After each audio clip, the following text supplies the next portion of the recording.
নমস্কার, আমি সঞ্জয় চন্দ্র রায়, সহকারী শিক্ষক গণিত। গণিত কেয়ার একাডেমিকের পক্ষ থেকে তোমাদেরকে জানাই আন্তরিক প্রীতি ও শুভেচ্ছা। আজকে তোমাদের গণিত বইয়ের অনুশীলনী 4 থেকে যে অঙ্কগুলো আছে সেই অঙ্কগুলো আজকে আমরা সমাধান করব। তো প্রথমে দেখো তোমাদের অনুশীলনী 4 এর 1 নাম্বার যে অঙ্কগুলো আছে, নিচের বাক্যগুলোকে গাণিতিক বাক্যে প্রকাশ করো এবং খোলা বাক্য না গাণিতিক বাক্য শনাক্ত করো। দেখো, গত ক্লাসে আমরা এইরকম অনেক অঙ্কগুলো সমাধান করেছিলাম। তোমরা যদি আগের ক্লাসটি দেখে না থাকো তাহলে অবশ্যই দেখে নেবে। তো চলো আমরা ক্লাসটি শুরু করি। প্রথমেই দেখো তোমাদের 1 নাম্বার সমাধান।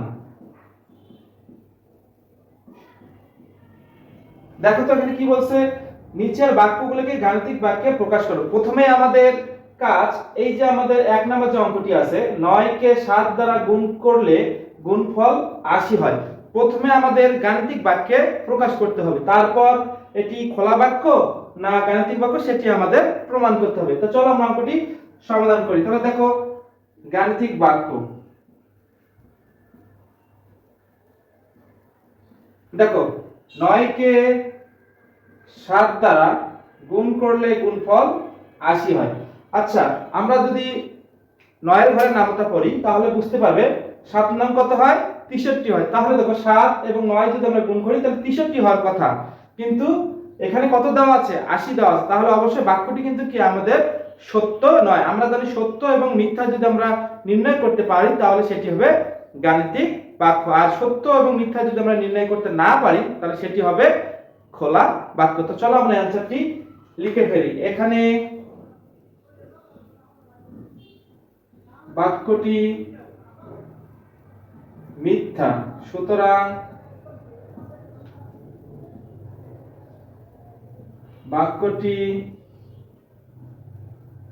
একটি গাণিতিক বাক্য বা আমরা উক্তি। এটি হচ্ছে আমাদের অ্যানসার, এটি হচ্ছে আমাদের অ্যানসার। তো চলো 2 নম্বর যে অঙ্কটি আছে সেই অঙ্কটি আমরা সমাধান করি। তাহলে 2 নম্বর সমাধান। তাহলে দেখো, 42 কে ক বিয়োগ করলে 35 হয়। অর্থাৎ 42 থেকে যদি আমরা ক বিয়োগ করি তাহলে সেটি 35 হয়। তাহলে আমাদের প্রথমে লিখতে হবে গাণিতিক বাক্য। গাণিতিক বাক্য দেখো কিভাবে লিখবো আমরা, তাহলে 42 থেকে ক বিয়োগ করলে সংখ্যাটি 35 হয়। আসলে কি আমরা এটি সত্য কি মিথ্যাটা কি আমরা নির্ণয় করতে পারতেছি না। এখানে কিন্তু ক এর মান কত সেটি কিন্তু আমার জানা নেই। ক একটি অজানা রাশি। তাহলে বাক্যটি আমরা সত্য এবং মিথ্যা নির্ণয় করতে পারি না। যেহেতু সত্য এবং মিথ্যা নির্ণয় করতে পারি না তাহলে সেটি অবশ্যই আমাদের খোলা বাক্য হবে। তাহলে আমরা অ্যানসারটি লিখব। এখানে বাক্যটি সত্য বা মিথ্যা নির্ণয় করা যায় না, সুতরাং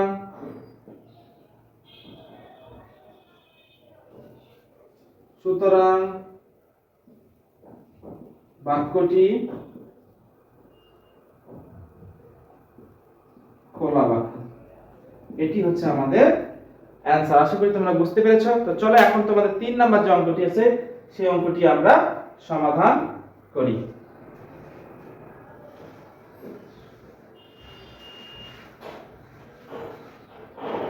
দেখো 3 নাম্বার সমাধান। 3 নাম্বার বলছে 120 কে 40 দ্বারা ভাগ করলে ভাগফল 3 হয়। তাহলে দেখো 120 কে 40 দ্বারা ভাগ করলে 3 হয়। তোমরা একটু দেখো তো, ভাগ করে দেখো তো যে 120 কে 40 দ্বারা ভাগ করলে 3 হয় কিনা। তাহলে দেখো 3 4 12, তাহলে একটা শূন্য, তাহলে শূন্য। দেখো তাহলে 40 দিয়ে কিন্তু 120 কে ভাগ করলে 3 হয়। তাহলে এই বাক্যটি কিন্তু আমাদের সত্য। আর আমরা সত্য এবং মিথ্যা যদি যাচাই করতে পারি তাহলে বাক্যটি হবে কি গাণিতিক বাক্য। তো চলো আমরা অ্যানসারটি এভাবে লিখব। এখানে বাক্যটি সত্য, সুতরাং বাক্যটি একটি গাণিতিক বাক্য বা উক্তি, এটি হচ্ছে আমাদের অ্যানসার। তোমরা যারা আমার অনলাইন ক্লাসে নতুন আছো, তোমরা অবশ্যই আমার চ্যানেলটিকে সাবস্ক্রাইব করবে এবং পাশে থাকা বেল আইকনটি দিয়ে রাখবে, তাহলে পরবর্তী ক্লাসগুলো দেওয়া মাত্রই তোমরা পেয়ে যাবে। তো চলো এখন তোমাদের পৃষ্ঠা নাম্বার 25 অর্থাৎ অনুসরণী 4 এর 2 নম্বর যে অঙ্কগুলো আছে সেই অঙ্কগুলো এখন আমরা সমাধান করব। দেখো তোমাদের 2 নম্বর অঙ্কগুলো হলো নিচে খোলা বাক্য অজানা প্রতীকের মান বের করো যেন বাক্যগুলো সত্য হয়। অর্থাৎ এখানে আমাদের একটি অজানা প্রতীকের মান বের করতে হবে, তাহলে বাক্যটি সত্য হবে। অর্থাৎ এখানে আমরা অজানা রাশি যে কোনো একটি আছে সেই মান, এখান থেকে তার মান, অর্থাৎ এখানে দেখো একটি ত্রিভুজের ক বাহু আছে, এই ক এর মান কত সেটি যদি আমরা বের করতে পারি তাহলে বাক্যটি সত্য হবে। 1 নম্বর সমাধান। দেখো একটি ত্রিভুজের ক বাহু আছে, তাহলে দেখো আমরা জানি, তোমরা বলো তো আমরা কি জানি, আমরা ত্রিভুজের কয়টি বাহু দ্বারা ত্রিভুজ গঠিত হয়, অর্থাৎ 3টি বাহু দ্বারা কিন্তু ত্রিভুজ গঠিত হয়। তাহলে আমরা জানি ত্রিভুজের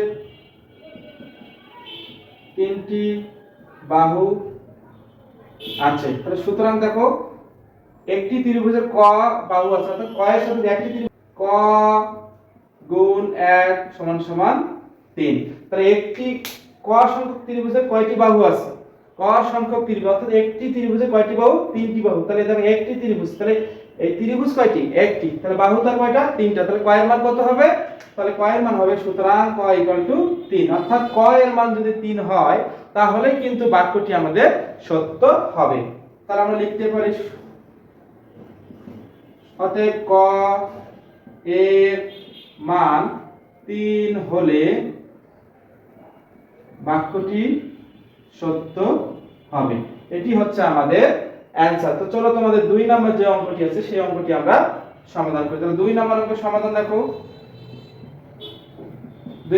2 নম্বর অঙ্কটি দেখো, ক টাকার জিনিস কিনে 50 টাকা দিয়ে তুমি 23 টাকা ফেরত নিলে।